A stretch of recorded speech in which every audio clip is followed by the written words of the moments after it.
et l'enregistrement sera publié sur le site du Rabat. Voilà, bienvenue à tout le monde pour ce webinaire du Rabat.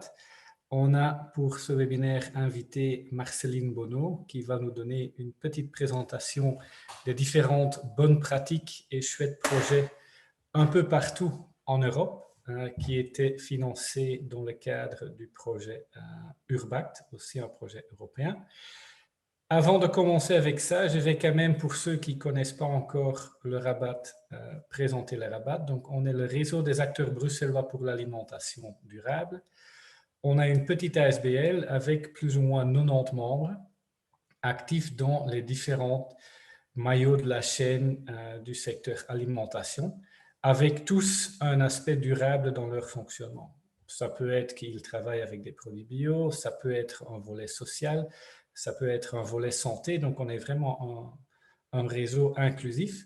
Et notre mission, c'est de connecter nos différents membres et les autres organisations professionnelles de l'alimentation durable, de partager des infos, comme on va faire aujourd'hui, d'organiser des moments de réseautage qu'on n'a pas pu faire avec le Covid, mais qu'on va quand même essayer de lancer rapidement dès qu'on peut plus facilement de nouveau organiser des événements. Et donc, notre mission, c'est vraiment de soutenir les organisations professionnelles de l'alimentation durable à grandir leurs activités, à répondre à leurs questions. C'est aussi la raison pour laquelle on a un helpdesk. Donc, si vous avez une question qui est liée à l'alimentation durable, n'hésitez pas à nous contacter sur info@rabat.be. Si vous voulez tout relire ou vous voulez voir nos anciens webinaires, vous pouvez le faire sur le site du Rabat qui est www.rabat.be. Voilà, moi j'ai fait mon travail pour aujourd'hui. Je vais passer la parole à Marceline Bonneau, qui est un membre du Rabat et qui sait tout des projets européens et qui, pendant 1 heure, va vous raconter plein de bonnes histoires et plein de bonnes pratiques qu'elle a vues dans les années précédentes. Voilà, Marceline, je te passe la parole. Merci beaucoup, Rob. Merci beaucoup, Rob et Louise, pour cette organisation et cette invitation à présenter dans le cadre du Rabat. Donc, je n'oserais pas dire que je connais tout ce qui se passe en Europe, mais voilà, l'objectif aujourd'hui, c'est de vous présenter un petit peu, en effet, ce qui se passe dans différentes villes et différents pays européens. D'un petit point de vue pratique, si il y a un problème avec les slides, si je parle trop vite ou quoi, n'hésitez pas à m'interrompre. D'un autre point de vue pratique, je vais donc faire ma présentation. N'hésitez pas à échanger en parallèle à travers le chat. Moi-même, je répondrai uniquement à la fin de la présentation. Je vais laisser Louise et Rob réagir directement s'il y a des réponses auxquelles ils peuvent répondre. Et sinon, on aura quelques minutes pour échanger en fin de présentation. Et bien sûr, par la suite, par email, par téléphone ou par d'autres biais. Donc, voilà. Quelques petits mots sur moi pour que ceux qui ne me connaissent pas me situent un petit peu. Déjà, c'est un plaisir de voir des personnes que je connais aujourd'hui. J'ai vu que ce soit dans la liste des participants ou là, dans les personnes qui sont vraiment déjà présentes. Il y a un certain nombre de personnes que je connais, donc merci à toutes et toutes d'être là. C'est toujours un plaisir de vous revoir, même si l'interaction est un petit peu moins évidente. Et pour toutes les personnes que je ne connais pas, enchantée. Donc, quelques mots, je suis en effet experte du programme Urbact, que je présenterai dans un instant, où je traite entre autres des questions de système alimentaire durable dans les différentes villes européennes. Je suis aussi experte pour le programme UIA, qui est un autre programme de financement de projets de grande envergure dans des villes européennes, et dont nous citerons quelques exemples aujourd'hui aussi. Je mène quelques projets à Bruxelles, plus d'expérimentation et de mise en œuvre de manière concrète, notamment sur des questions de gaspillage alimentaire. Comme Rob l'a indiqué, je suis membre du Rabat et je suis aussi membre du Conseil consultatif de l'alimentation durable d'Ixelles. Donc, voilà, vous avez toutes mes casquettes, vous comprenez aussi un petit peu avec quoi je viens et quel est mon regard sur les différentes choses que je vais vous présenter aujourd'hui. De quoi est-ce qu'on va parler? Donc, je vais commencer par vous présenter le programme Urbact pour que vous compreniez un petit peu notre angle d'approche et le soutien que le programme apporte aux villes européennes. Les réseaux, je vais ensuite passer aux réseaux qui ont été financés dans les 10 dernières années par ce programme en termes d'alimentation durable et d'agriculture urbaine. Je vous présenterai ensuite globalement les différents sujets couverts et pour lesquels vous pourrez trouver des inspirations à travers les réseaux Urbact. Ensuite, j'irai dans le détail d'une vingtaine de cas de pratiques de différentes villes européennes avant de vous indiquer où vous pouvez trouver plus d'informations sur tous ces projets. Petite note aussi, les slides sont en anglais. Urbact est un programme dont la langue de communication est l'anglais. J'ai mis autant que possible des photos sur ces slides pour que vous ne soyez pas distraite par le contenu. L'objectif est de vous donner un premier goût, un premier aperçu de tout ce qui se passe et que vous puissiez vous y référer par la suite. Donc, voilà, j'espère que l'anglais ne sera pas un problème. Dans tous les cas, ma présentation est en français. Le programme Urbact, c'est donc un programme de coopération territoriale européen qui est cofinancé par le FEDER et les États membres, qui existe depuis 2002, qui a financé près de 1000 villes à travers toute l'Europe, à travers 162 réseaux. Je vous expliquerai quel type de réseau dans un instant, avec le but de faire la promotion du développement urbain intégré et durable dans toutes les villes européennes. Les bénéficiaires principaux directs de ces financements à travers les réseaux sont les représentants des municipalités des villes, à travers l'administration et les organes politiques. Donc, ce sont les personnes qui soumettent les projets, qui y participent de manière directe, mais toutes les autres parties prenantes sur les thématiques abordées par les réseaux sont aussi couvertes à travers notamment des groupes locaux dont je parlerai dans un instant. Et donc, c'est tout un écosystème d'acteurs qui bénéficient de ces réseaux au niveau local. Comment est-ce que ça fonctionne? La méthode Urbact est composée de 3 éléments principaux. Tout d'abord, l'approche intégrée.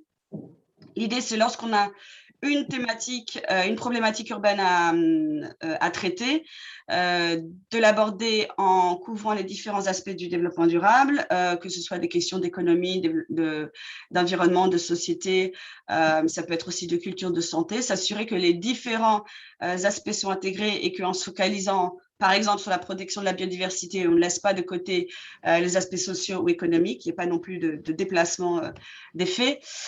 L'approche intégrée vise aussi l'intégration des parties prenantes, donc travailler avec tous les acteurs et actrices concernés, l'intégration au niveau des niveaux de gouvernance, donc que le niveau local travaille avec le niveau régional, fédéral, national, voire européen, qu'il y ait aussi un travail entre les zones géographiques, donc en traitant un projet dans à un niveau très local, qu'il n'y ait pas d'effet de déplacement sur le reste de la région, de la métropole ou du pays. Et enfin, Urbact met aussi en avant la complémentarité des outils qui existent. Par exemple, combiner l'infrastructure dure avec l'infrastructure molle. Concrètement, rénover un bâtiment avec proposer des échanges, par exemple. J'entends que quelqu'un n'a pas coupé son micro, ça fait un peu des effets de son. Donc, si vous pouviez tous couper, ce serait nickel. Merci beaucoup. Le deuxième élément de la méthodologie Urbact, c'est l'approche participative et donc tout un travail dans le processus est vraiment d'identifier les parties prenantes concernées par les problématiques et de travailler ensemble à la définition des problèmes, des enjeux et des solutions. Et donc, il s'agit d'acteurs publics, privés, associatifs, du monde universitaire et autres. Enfin, ça prend quelle forme? Les villes apprennent et échangent les unes des autres dans des réseaux transnationaux et à travers des événements de plus grande envergure du type festival des villes Urbact. Les réseaux prennent la forme d'apprentissage à niveau égal entre les différentes villes. Il y a aussi des réseaux où une ville qui a une pratique qui a été labellisée bonne pratique transfère sa pratique à d'autres villes qui donc s'en inspirent directement au niveau européen.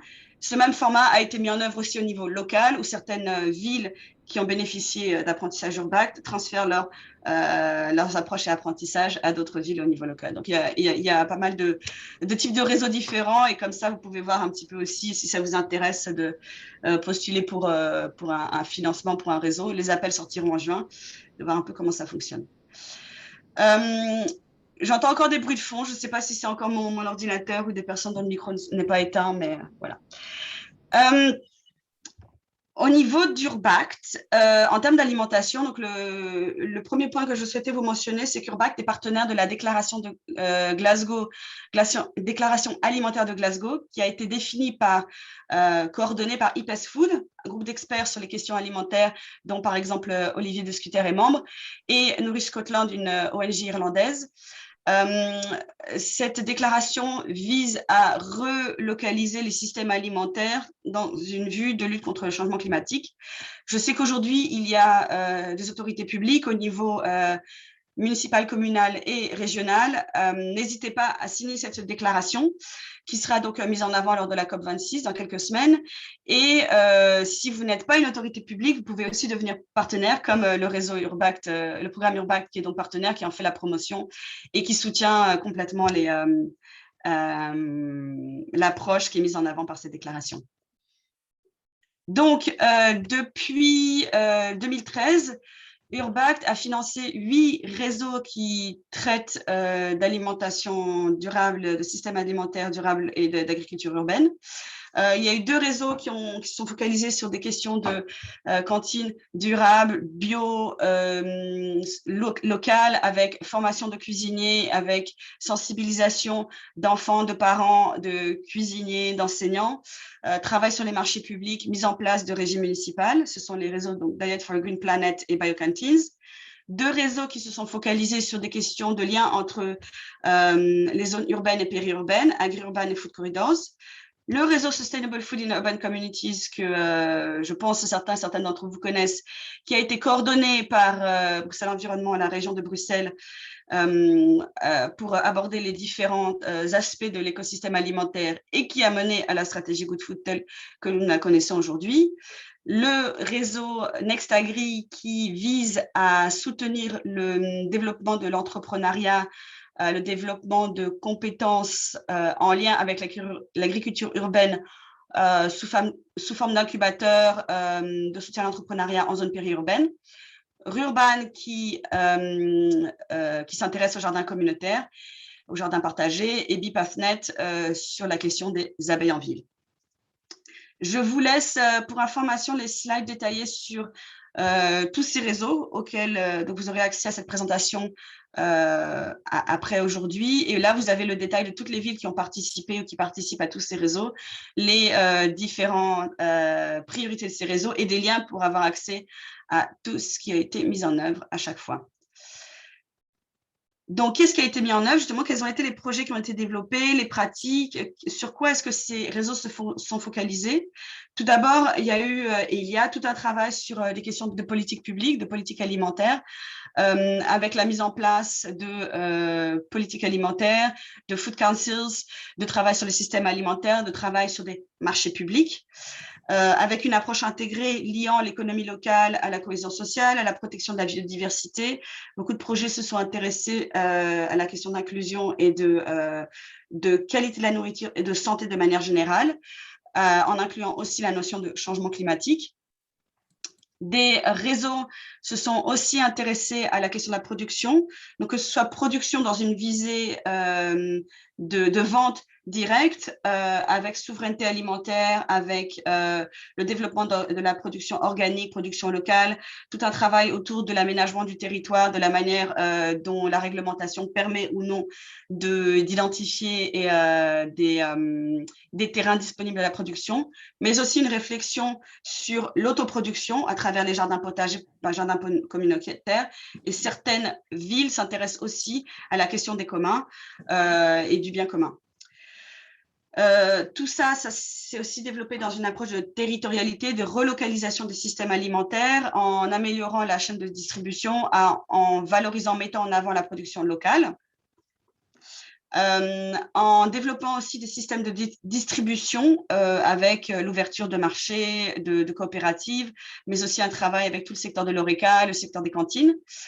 Et le développement de différents projets plus liés au secteur privé, que ce soit le développement de compétences, d'emploi, d'entrepreneuriat, de projets de transformation alimentaire, d'innovation autour de l'alimentation, ainsi que de marketing et de tourisme en lien avec l'alimentation dans les différentes villes.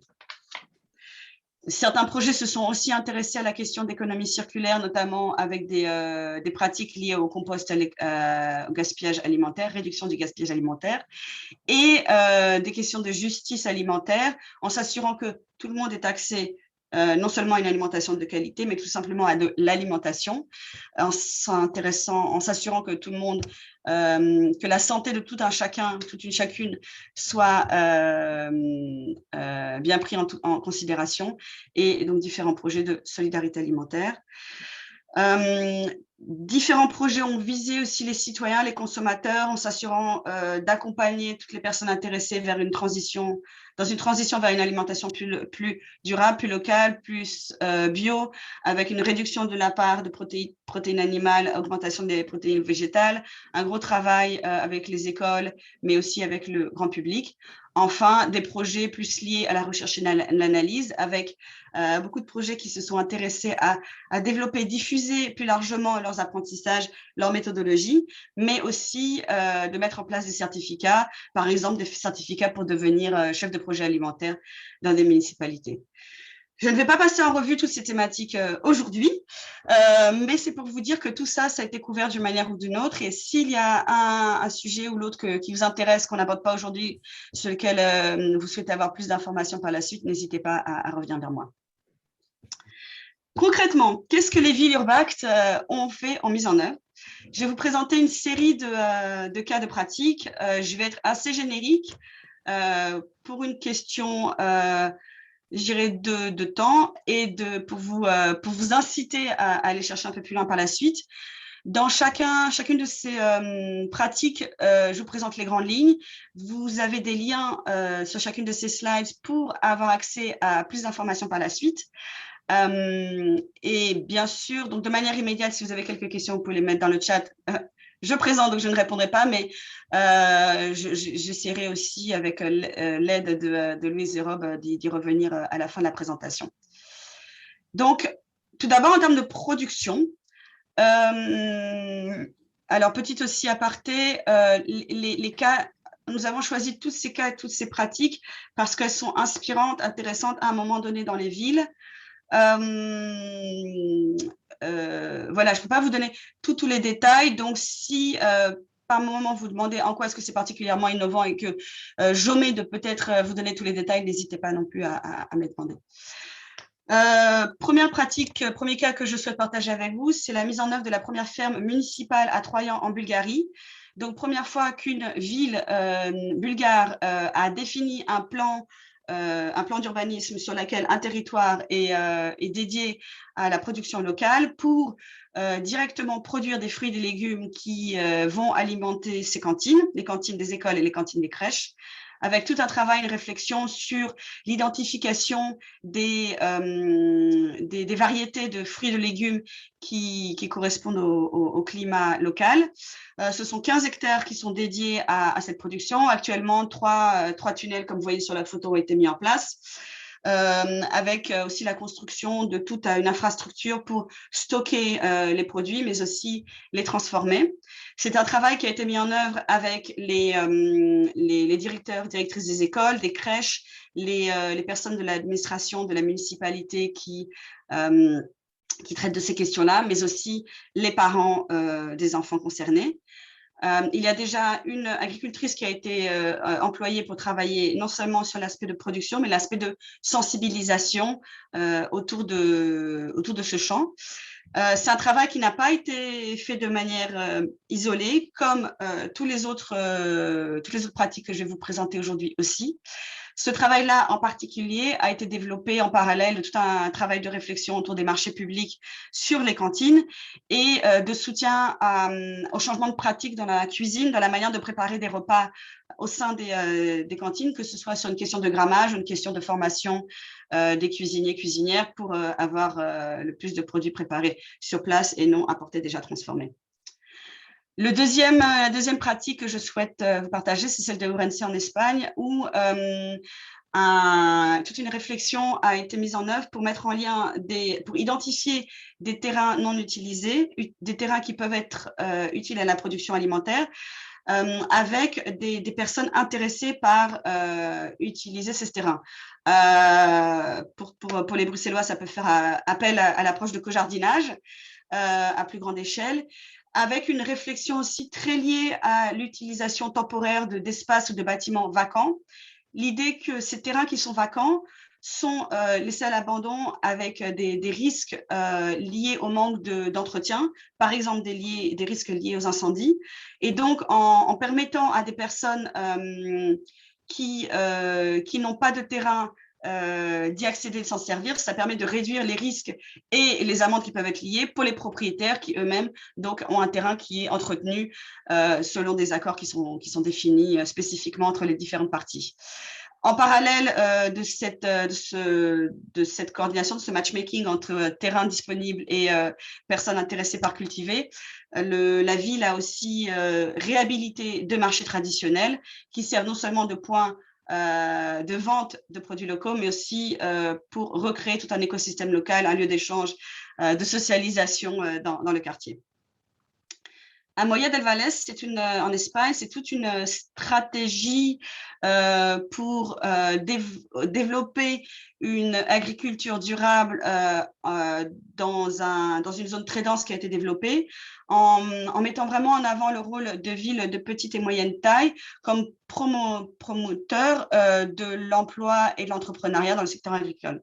Ça s'est passé comment? Comme beaucoup d'autres projets, il y a eu d'abord un arrêté de base légale pour, en contrepoids de projets immobiliers. Donc, à 81, un grand projet de construction a été arrêté, ce qui a permis aussi d'affirmer de manière politique le rôle de l'agriculture, que l'agriculture devait avoir dans cette zone.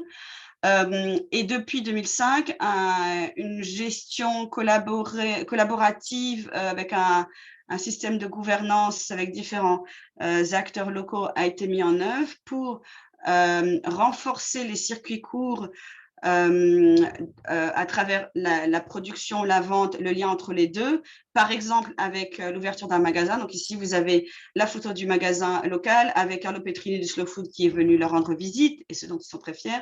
Donc, concrètement, comment est-ce qu'on peut vendre des produits locaux et où?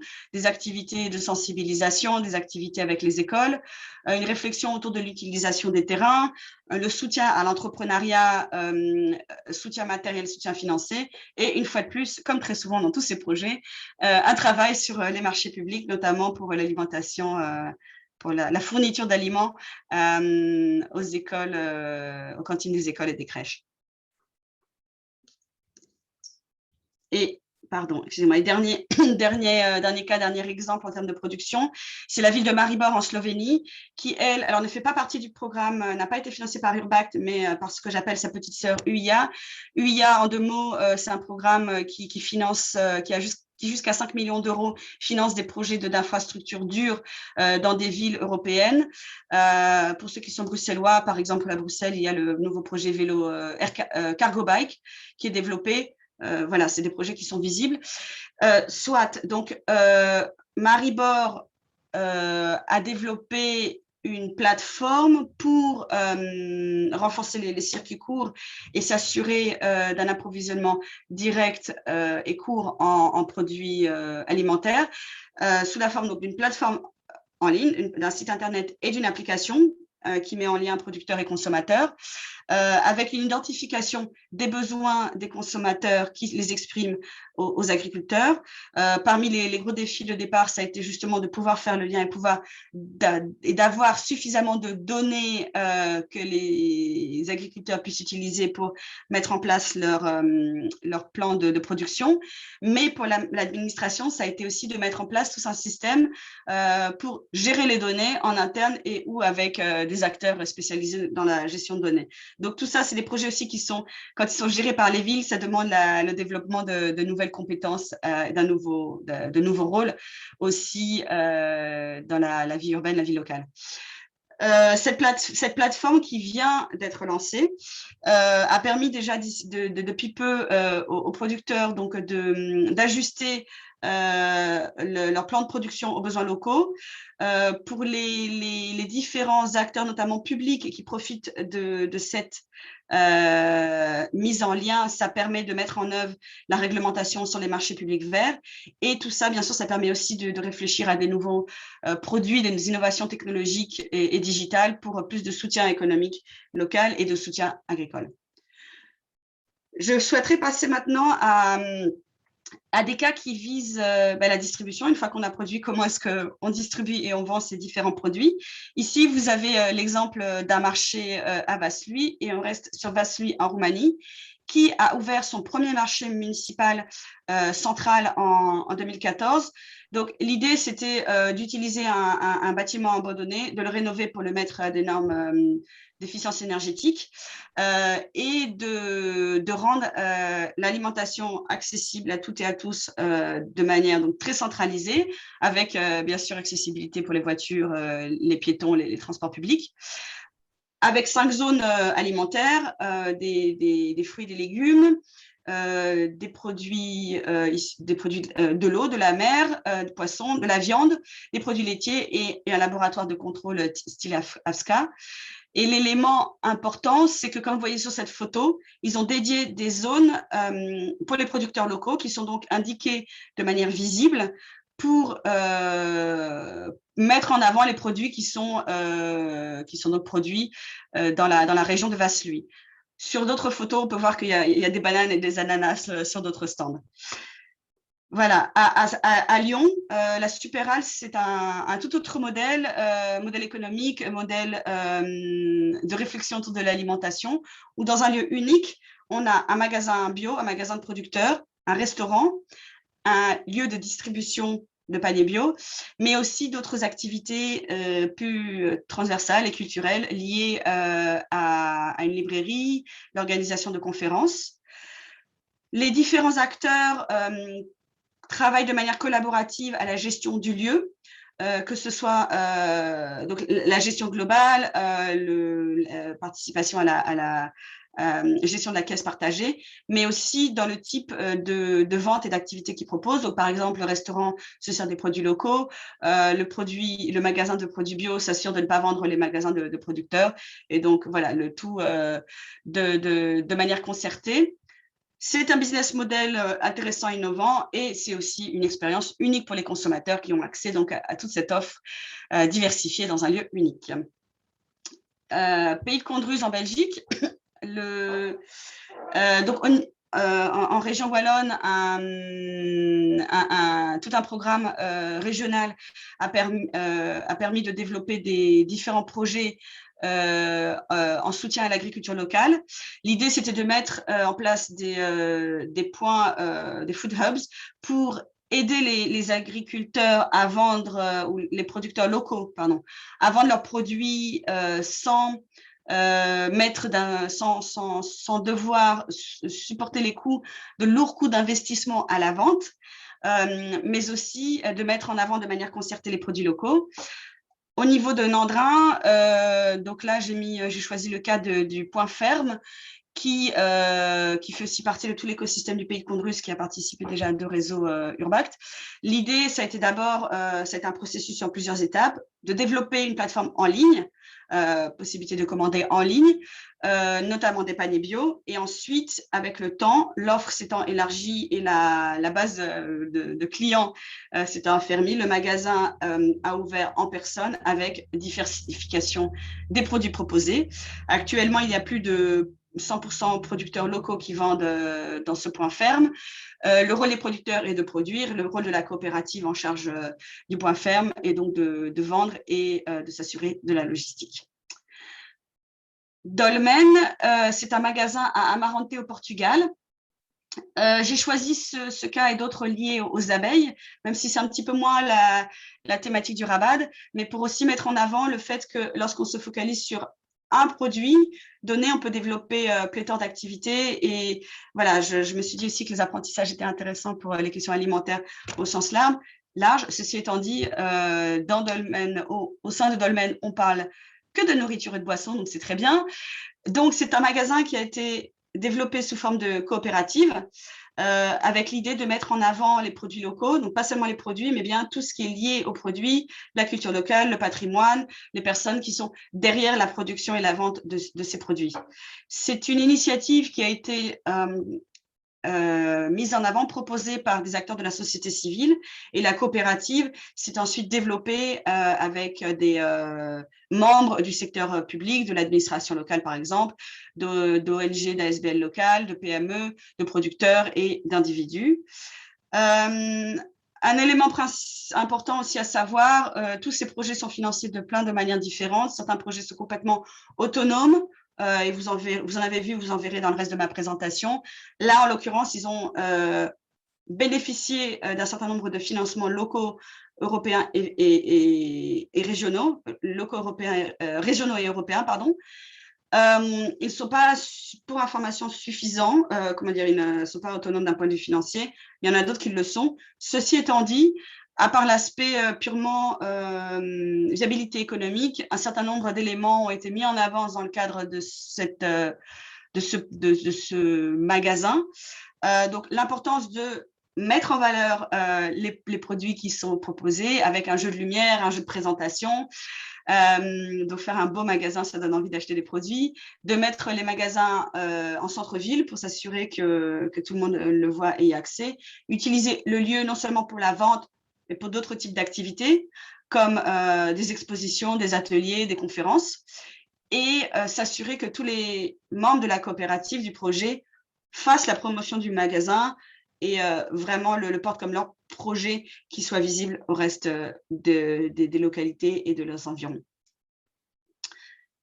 En lien avec un peu ce dernier projet, je souhaitais maintenant aborder avec vous d'autres pratiques de ville qui ont utilisé l'alimentation comme moyen de se mettre en avant, de développer des pratiques liées au tourisme, vraiment au marketing, avec l'idée aussi que des produits puissent permettre d'identifier des régions, des localités et vraiment d'attirer, de développer des produits, d'attirer des personnes, des visiteurs sur ces terrains.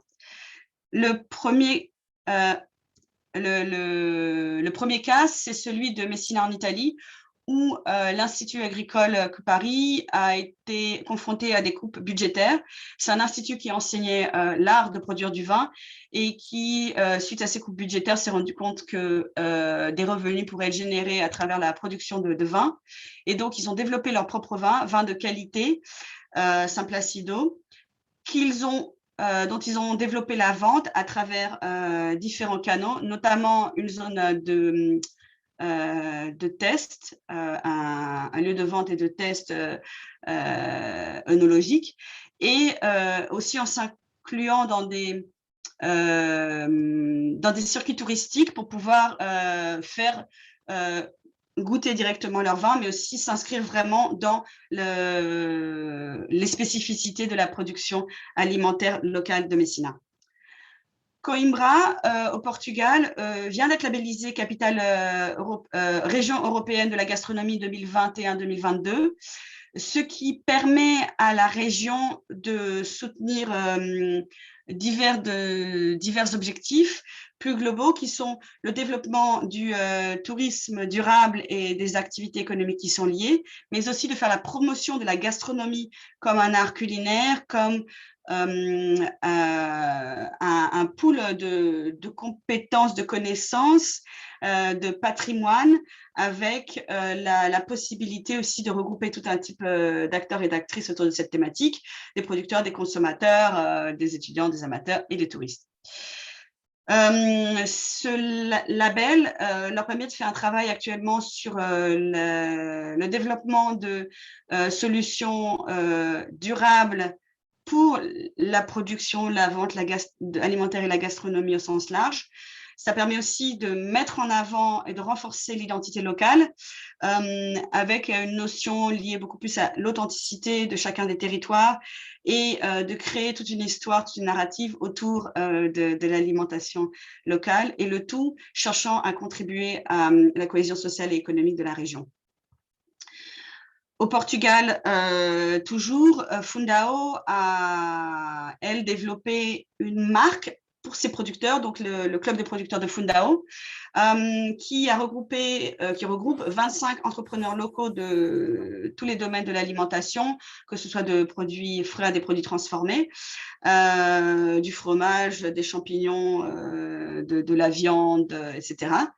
L'idée étant de positionner la municipalité sur la scène régionale, nationale et internationale, mais aussi par là même de donner de la visibilité aux producteurs, mais aussi de soutenir ces producteurs, ces sociétés qui développent des produits, en leur aidant dans leurs projets économiques et aussi en les aidant à participer à différents événements internationaux. Comme là, vous voyez, c'était lors d'un festival en Asie où ces producteurs ont été représentés de manière commune sur un stand unique. Fundao, toujours, a développé une marque en lien avec la cerise locale. Donc, le constat de départ a été que les cerises à Fundao ont un énorme potentiel économique et touristique, avec une valeur de 20 millions d'euros de chiffre d'affaires annuel lié à la production, la vente de cerises et de produits liés aux cerises, mais aussi la visite potentielle de 135 000 touristes par an. Donc, la municipalité a d'abord créé une marque, la cerise de Fundao, le fruit de notre sélection. Ils ont développé toute une campagne de marketing liée à ça, développé de nouveaux produits et des innovations, par exemple avec des liqueurs, des vins, des confitures, des produits transformés, ainsi que différents gâteaux à la cerise, qu'ils ont vendus dans un magasin spécialement dédié à la cerise. Et ils ont commencé aussi un travail d'internationalisation pour rendre la cerise de Fundao visible plus largement. Ce travail a permis vraiment à la municipalité de se poser et de se rendre compte que développer une stratégie d'identité, de marketing et de branding liée à un produit local permet vraiment de mettre en avant les atouts du territoire, de créer une identité locale propre et d'utiliser vraiment la marque comme un outil stratégique donc pour augmenter la compétitivité des acteurs au point de vue local, mais aussi régional, national, international, et d'améliorer la qualité de vie dans les zones rurales.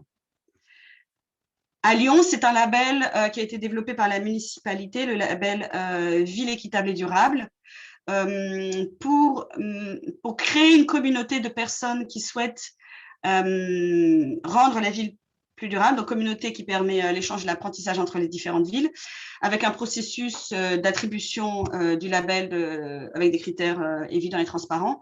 Et l'idée était aussi de mettre en lien des acteurs de l'alimentation avec des acteurs non liés à l'alimentation pour créer des synergies. En termes d'accès à l'emploi et au développement de compétences, donc je vais encore vous présenter quelques cas. Je vois que l'heure tourne, donc je vais être un tout petit peu plus rapide, pas plus rapide, mais peut-être plus succincte, on va dire ça comme ça. À Caen, les jardins d'Arlette ont été développés en 1995 pour réinsérer des personnes, des chômeurs de longue durée sur le marché du travail avec tout un travail de développement de compétences liées à l'emploi de manière générale, en lien avec l'agriculture, mais aussi des compétences plus personnelles en termes d'interaction, de socialisation. Ces produits sont vendus à des acteurs publics et privés. Et le modèle de fonctionnement de gouvernance des jardins d'Arlette, c'est vraiment de travailler sur les besoins des uns et des autres et trouver des modèles de production, des modèles de travail pour les employés aussi qui correspondent aux besoins de chacun, tout en s'assurant de la rentabilité économique du projet. À Cesena en Italie, tout un projet a été développé par la municipalité pour accompagner et incuber des projets d'entrepreneuriat, en particulier avec des jeunes. Donc ça, c'est un projet qui s'intéresse à des jeunes en dernière année d'études, avec l'idée de les sensibiliser à une autre manière de voir le monde de l'entrepreneuriat et le monde de l'agriculture. Donc, à travers tout un processus, des jeunes sont coachés pour réfléchir ensemble à des projets qui sont, dans certains cas, prototypés. Ce projet a déjà eu lieu donc 5 années de suite et a permis de développer des idées comme des bougies à la spiruline, des outils pour aider au travail du sol, l'identification de maladies de plantes ou bien du travail sur la fibre bambou. Un autre projet de soutien à l'entrepreneuriat a été développé par Ljubljana en Slovénie. Ljubljana a beaucoup travaillé sur la question des abeilles et chef de file d'un réseau sur les abeilles, mais pas que, sur l'agriculture et l'agriculture urbaine de manière générale aussi. Et donc, la municipalité a mis en place 2 projets d'accompagnement. Le premier, vraiment dans l'idée de co-créer des idées, des solutions qui peuvent avoir un impact agricole sur le territoire. Donc, en 2015, 300 personnes avaient participé à ce projet et qui ont mis en œuvre 8 projets. 8 projets concrets, 8 projets entrepreneuriaux. Ça, c'est pour la partie émergence des idées. La ville de Ljubljana soutient aussi ensuite la mise en œuvre de ces projets, avec notamment un programme pour évaluer l'impact social de chacun de ces projets. Milan, qui est financé entre autres par UIA et qui est maintenant aussi dans un réseau Urbact, a, elle, développé un outil, l'Open Badge, qui permet, dans un outil digital, de centraliser l'information concernant les compétences et les connaissances d'individus et qui permet ensuite à des acteurs du monde de l'information, du monde académique et du monde professionnel, de pouvoir reconnaître que les personnes qui ont été formées, dans ce cas-là à l'entrepreneuriat agricole, donc de reconnaître que ces personnes ont en effet été formées et ont bien ces compétences et donc de les intégrer dans différents types de projets. Quelques projets plus liés en rapport avec des questions de solidarité. L'épicerie sociale et solidaire, la passerelle d'eau de Rébec à Lyon, est une épicerie qui permet de proposer des fruits et légumes, des produits alimentaires avec 2 types de tarification. Pour les bénéficiaires qui ont peu de revenus, c'est un tarif réduit, tandis que pour les clients solidaires, cela paye un tarif plus élevé, la marge permettant de compenser et aussi de financer d'autres activités de l'épicerie.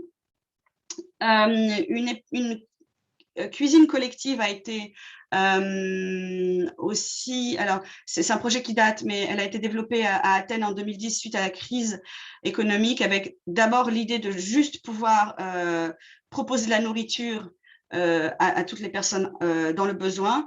Cette pratique a permis de fédérer un certain nombre d'acteurs locaux et la ville s'est emparée de cette thématique pour non seulement développer des projets plus liés à l'aide alimentaire, mais aussi de mettre en avant non seulement la gastronomie grecque, mais aussi la gastronomie internationale à travers des activités avec des ONG, des ASBL et le grand public et des publics plus précarisés. Pardon.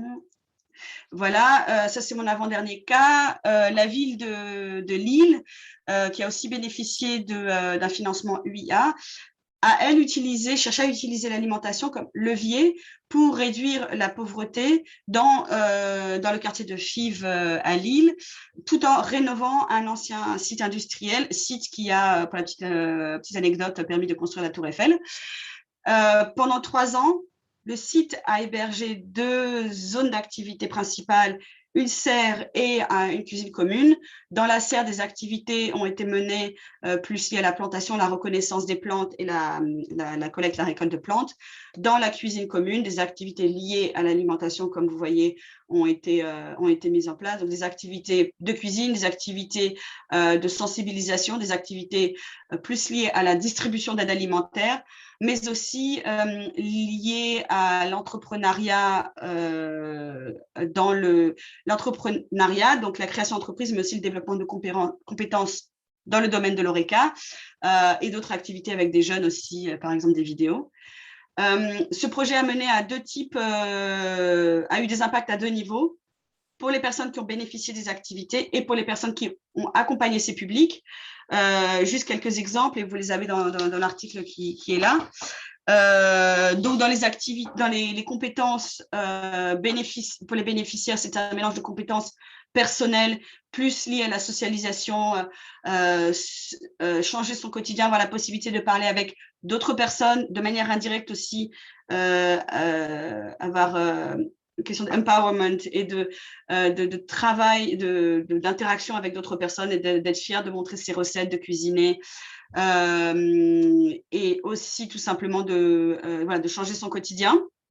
En parallèle aussi un développement de compétences plus concrètes liées, enfin plus concrètes, plus professionnalisantes, on va dire, liées, comme je disais, au secteur de l'ORECA. Pour les structures qui ont accompagné, c'était aussi une nouvelle manière de travailler en utilisant l'alimentation pour d'autres finalités et aussi travailler avec d'autres acteurs et en synergie avec des acteurs associatifs et institutionnels très variés. Dernier cas que je souhaite présenter en lien avec l'économie circulaire. Ça a été développé par la ville d'Héraklion en Grèce. Et ça, c'est un outil pour mesurer la quantité de gaspillage alimentaire, un outil en deux parties, un outil qui permet de peser, un outil qui permet d'analyser le gaspillage alimentaire en indiquant les quantités, les raisons, en faisant des calculs liés aussi à l'impact en termes de coûts, en termes de consommation énergétique, d'émissions de CO2. Et ça permet donc de proposer, notamment pour le secteur du tourisme, des données directement utilisables et ciblées par rapport aux besoins des acteurs et des actrices. J'espère que cette présentation vous a intéressé et frustré. C'est un petit peu le but. J'espère ne pas avoir été trop rapide, que vous ayez compris l'essentiel. Le but, quand je dis frustré, c'est de vous donner envie d'aller plus loin, peut-être aussi de digérer et de vouloir relancer ou vous intéresser à certains aspects des différentes pratiques, des différents acteurs et actrices concernés. Comme je vous l'ai dit, Urbact finance des municipalités et en réalité, dans les projets que j'ai présentés, comme vous voyez, il y a tout un nombre d'acteurs, certains sont portés, les autorités publiques peuvent être en soutien de fonds ou directement impliqués. Toutes ces informations, vous les trouverez sur le site d'Urbact, urbact.eu/food. Sur ce site, vous trouvez des pratiques avec 10 points d'entrée. J'en ai sélectionné certains seulement aujourd'hui. Donc, vous pourrez aussi trouver plus des cas liés avec les politiques alimentaires, la sensibilisation des citoyens, l'implication des communautés, ainsi que la transformation alimentaire. Sur chaque page, vous avez des liens vers plus d'informations. Vous avez aussi des publications et des liens analytiques. Je vous remercie beaucoup pour votre attention. Je sais que j'ai quelques minutes de retard, mais j'espère qu'on a quand même quelques minutes pour pouvoir discuter et échanger. Merci Marceline pour cette présentation très complète avec plein d'idées, je suis sûr, qui pourraient aussi être implémentées à Bruxelles. Alors, je vais vous laisser la parole. Vous pouvez poser vos questions soit via le chat, soit vous pouvez allumer votre micro et poser votre question oralement. Voilà, c'est à vous maintenant. Je vois qu'il y a une première question, donc si je peux, j'y réponds déjà. Voilà, est-ce que les réseaux sont encore actifs et ouverts à de nouvelles villes? Alors, certains réseaux sont encore actifs.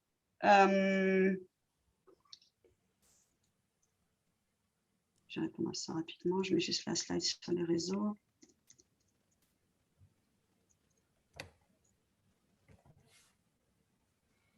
OK. Donc, certains réseaux sont encore actifs et vous pouvez suivre leurs activités directement sur leurs différents réseaux. La plupart des réseaux ont des pages, donc une page sur le site Urbact, des newsletters, une page Twitter, une page Facebook.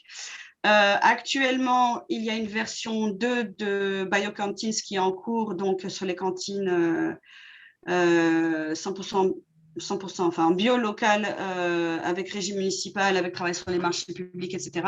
Et Food Corridors, créer des corridors entre les zones urbaines et périurbaines. Donc, les réseaux sont fermés, c'est-à-dire les participants, ceux qui participent au réseau, aux activités, vous ne pouvez plus les rejoindre à ce niveau-là. En revanche, vous pouvez suivre leurs activités, vous pouvez demander à avoir des nouvelles, à participer à certaines de leurs réunions, surtout que maintenant elles sont toutes en ligne. Ils organisent souvent différents types d'événements. Il y a aussi certaines des villes qui sont particulièrement actives et proactives. Si vous contactez Montsartou, qui est chef de file de Biocantine, vous aurez plein d'informations de leur part, que ce soit des outils déjà existants ou participation à leur école d'été ou voilà, différents formats. Le prochain appel à projet pour les nouveaux réseaux sera lancé en juin de cette année. Le programme Urbact organise un festival en France, dans un lieu non encore défini, où vous serez invité, vous pouvez participer, rencontrer différents acteurs, voir ce qui a déjà été fait, créer des partenariats et donc monter des nouveaux réseaux sur les thématiques qui vous intéressent, qui peuvent être, comme vous avez vu, très spécifiques ou plus larges. Et on l'a vu aussi, ces réseaux peuvent être à l'initiative de villes ou d'acteurs de terrain. On a des acteurs de terrain qui ont poussé des administrations municipales ou régionales à se lancer dans des nouveaux projets. Voilà. Est-ce qu'il y a des autres questions? Il n'y a pas d'autres questions sur le chat pour le moment, mais n'hésitez pas. Personne n'ose. Non. N'hésitez pas, hein, on a vraiment encore largement le temps de répondre à vos questions. En tout cas, si vos questions viennent par après, vous pouvez les envoyer directement au Rabat et on va les relayer à Marceline ou, dans le cas qu'on peut les répondre nous-mêmes, on va les répondre nous-mêmes, bien sûr. Je remets mon email aussi dans le chat.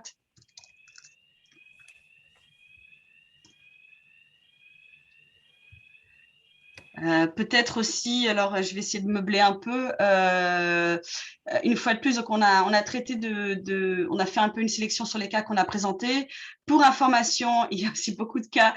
C'est un sujet qui intéresse tout le monde sur les cantines durables. J'en ai pas parlé parce que voilà, ça a déjà été couvert au sein du Rabat, mais on a énormément de cas, d'exemples de pratiques.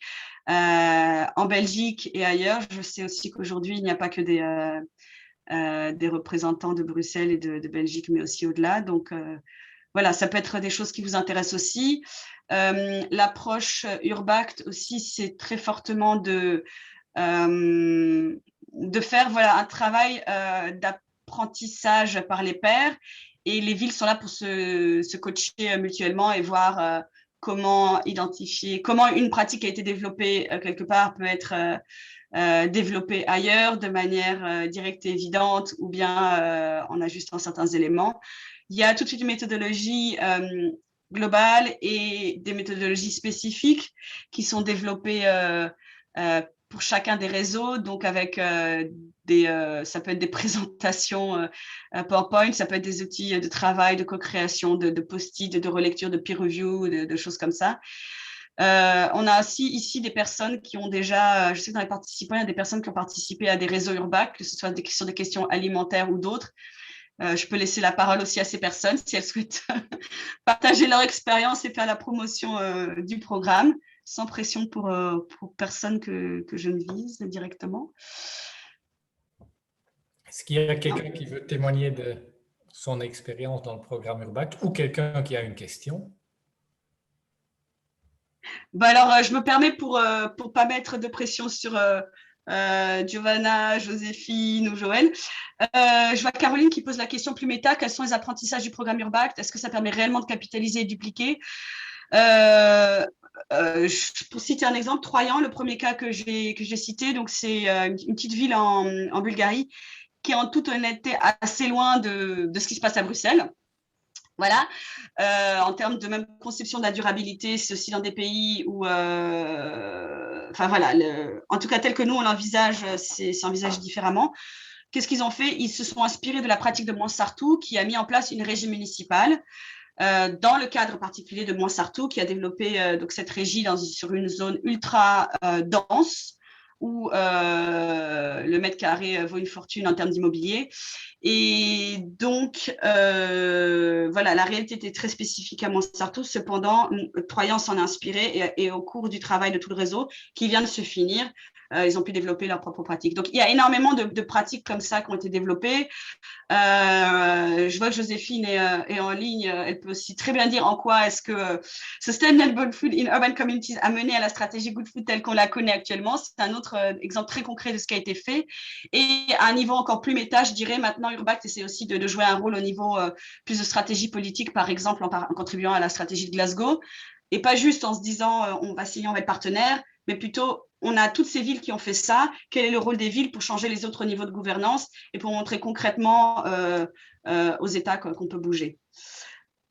Joséphine, tu veux partager ton expérience, ton expérience Oui, sur BACT, tout ça? Rapidement, donc merci pour cette présentation. J'ai loupé la première moitié, mais je sais que c'est enregistré. J'avais une réunion en même temps. Mais donc pour nous, pour Urbact, ça a été vraiment, enfin, c'est arrivé à un moment assez important. C'était toute la phase de préparation de la première stratégie Good Food. Ça nous a permis de clarifier nos enseignements, de les exprimer vis-à-vis des autres, d'identifier là où, en fait, quand on a le nez dessus, peut-être que c'est pas, on considère que c'est pas si innovant, mais quand on en discute avec d'autres, on fait, enfin, voilà, on arrive à voir un petit peu la spécificité de Bruxelles, d'identifier les villes qui pouvaient avoir un peu un contexte un peu similaire et donc de quoi s'inspirer. Et puis, c'était aussi intéressant d'identifier pratiquement des contacts, des personnes qu'on peut encore contacter maintenant pour poser des questions. Ça peut sembler peut-être un peu bête, mais en fait, quand on a partagé des discussions un peu informelles, après, le contact est beaucoup plus facile et on se partage des informations. On arrive tout de suite à comprendre les enjeux des villes. Donc, pour nous, ça a été quand même très, très utile dans l'élaboration de la stratégie 1 et on continue à suivre, mais un peu de loin, le dispositif. Merci beaucoup pour la question de savoir quel type d'échange entre pays. Donc, il faut que ce soit un réseau européen, a priori qui couvre toute l'Europe. Il y a un certain nombre de villes qu'il faut avoir au minimum et au maximum. Et l'important, c'est surtout de couvrir des villes avec différents statuts économiques. Donc, ça, c'est tout indiqué dans les cahiers des charges. C'est pas comme Interreg qui fonctionne sur des zones géographiques plus limitées. Il y a parfois des réseaux qui sont un peu plus, on va dire, méditerranéens, mais c'est pas vraiment ça l'approche. Il faut vraiment avoir un beau réseau pour le justifier. Ceci étant dit, le secrétariat d'Urbact est toujours extrêmement disponible. Donc, si vous êtes intéressé par monter un projet et que vous avez une question de cet ordre-là et que vous avez une idée de ville et que vous voulez vraiment le mettre en œuvre, vous pouvez très bien pendant la phase de montage ou en participant au festival d'Urbact et aller voir en personne les personnes concernées. Vous pouvez leur demander concrètement. Urbact est un programme qui veut financer tous ceux qui postulent, donc ils vont vous aider, vous accompagner. Ce sont des êtres humains et pas des machines européennes, et donc qui peuvent vraiment vous aider à co-créer votre projet et à vous mettre en réseau aussi avec d'autres villes qui pourraient être intéressées par ça aussi. Je me permets juste aussi, comme Giovanna a dit qu'elle voulait bien intervenir et poser et partager très rapidement son expérience Urbact, plus sur les questions de marché public, mais c'est très bien, ça nous intéresse aussi. Donc peut-être en quelques mots aussi, apprentissage par les pairs. Oui, merci. Donc, je représente ici la commune d'Escarbec qui a participé à un projet de réseau de transfert Urbact.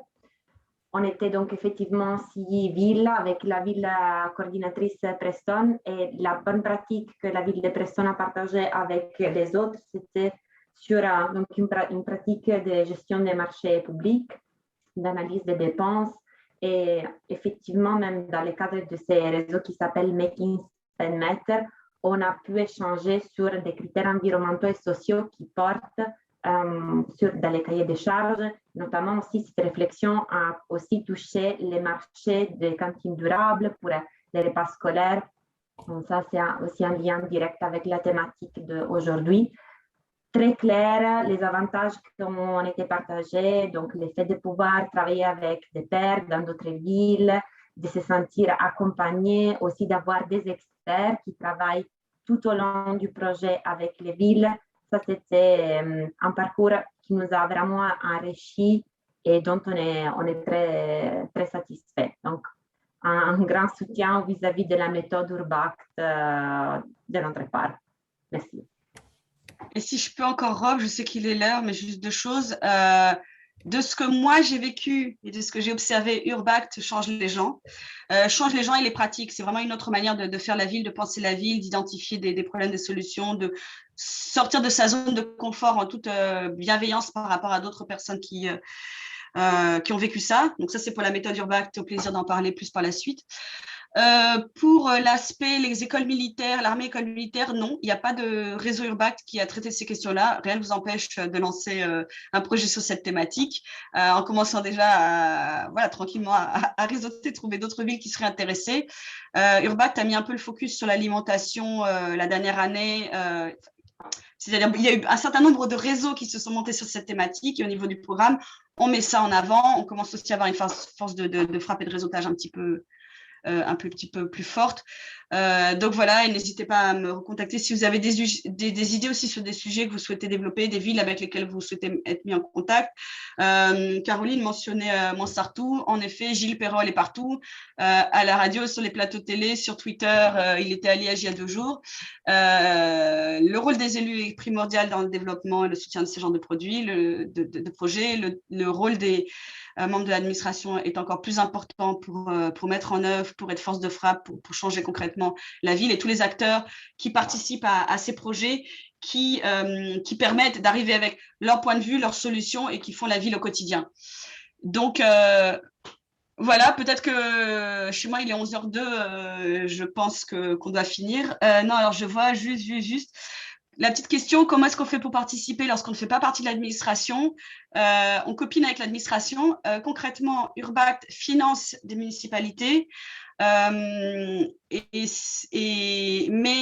en œuvre, donc il faut mettre en œuvre pour la mise en œuvre des réseaux, des groupes d'action locale et des ULG. Et donc, on peut faire partie de ces réseaux, donc de contribuer à un processus de co-création. D'un point de vue, on va dire, rentabilisation du financement, du temps investi en fait dans ces projets, il existe aussi des personnes de la société civile ou du privé qui sont aussi employées, auxquelles on délègue certaines tâches de coordination locale ou bien d'expertise. Voilà. Et au plaisir d'en discuter plus si besoin et par la suite. Très voilà, bien. Merci beaucoup. Merci beaucoup, Marceline. On va clôturer le workshop ici. Merci à vous pour votre participation. Et donc, n'hésitez pas à nous contacter si vous avez plus de questions. Et sinon, on aimerait bien vous revoir à un prochain webinaire. Le prochain sera sur les différents systèmes d'éco-étiquetage qui sont disponibles, et ce workshop sera pour le mois d'octobre. À bientôt et bonne journée. Et merci encore au Rabat d'avoir permis d'organiser cette réunion. Merci à tous.